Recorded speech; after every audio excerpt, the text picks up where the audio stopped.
Hello, I'm Alice Gerlach, and here's the latest update from Spectrum Autism News.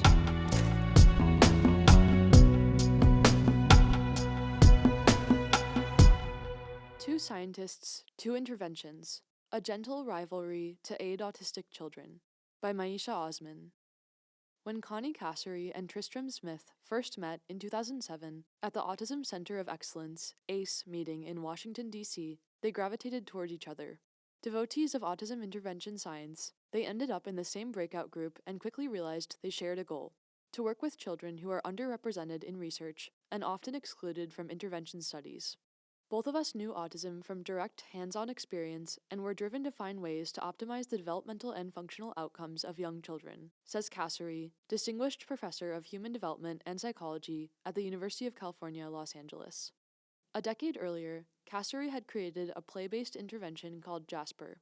Smith, at the time professor of developmental and behavioral pediatric research at the University of Rochester Medical Center in New York, had researched a different kind of intervention called Discrete Trial Training, DTT, in which clinicians teach new skills by breaking them down into smaller steps. After the meeting, the pair kept in touch, and eventually they decided to compare their approaches in a diverse group of minimally verbal preschool children. They received funding for the project in 2009 and started collecting data shortly after. Neither of us were wedded to our approach, Cassery says. It was really a scientific question, and I don't think our egos were on the line here. The researchers tested both interventions in preschools in 3 cities, but in 2018, as they were writing up their results, Smith suddenly died from a heart attack at the age of 57. His colleagues were devastated, Cassery says. Finalizing the paper fell to study investigator Rebecca Landa, executive director of the Center for Autism and Related Disorders at the Kennedy Krieger Institute in Baltimore, Maryland, and Lynn Lovato, one of Smith's mentees, now assistant professor of pediatrics at the University of Rochester Medical Center.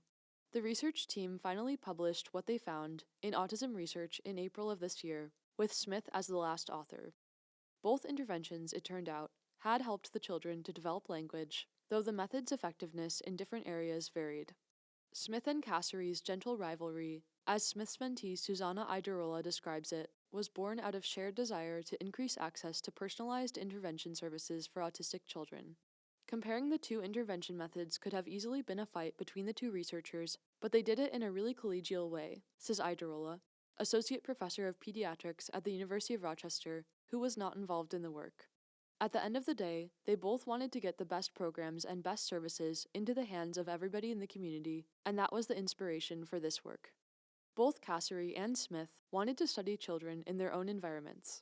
For Cassery and her colleagues, that meant driving up to 20 miles from their office in Westwood, Los Angeles, every day to deliver interventions to children primarily in Title I schools, where most students are from low socioeconomic backgrounds.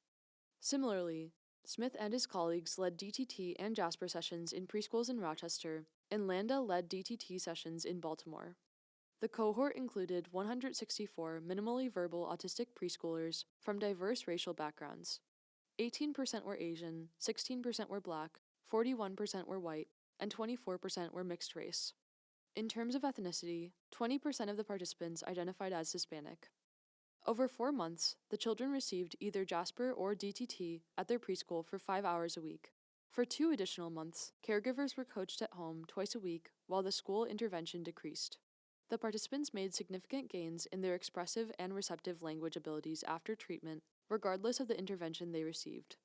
About a quarter gained phrase speech, a developmental milestone in which children can combine words and turn them into sentences by the end of the treatment, and 1/3 had it 6 months later. People with phrase speech are not considered minimally verbal. The children in the study were so far behind in the beginning, so when you see progress, you are very excited, says Cassery. 24 of the 79 children who received Jasper and 27 of the 82 who received DTT started the study with no words. After 6 months, 14 of the nonverbal Jasper recipients remained unchanged, whereas 10 progressed to have socially communicative utterances. Similarly, 10 of the nonverbal DTT participants made no gains, but 17 did. None of the children in either group started with phrase speech, and 23 in the Jasper group and 21 in the DTT group left treatment with that ability. Among children receiving Jasper, Those with higher receptive language and more joint attention at the start of the study tended to improve more. But 6 months after the treatment ended, children who had received DTT had made more progress with spoken language. The latter difference could be due to the fact that these children continued to receive DTT as a part of school programs, Kassery says. There is a lot of variability amongst these children, Kassery says. These different profiles should tell us that they might respond differently to different interventions and that we need to get better at fitting the intervention to the child. Children could start with one intervention and switch to another as they grow and change, she says.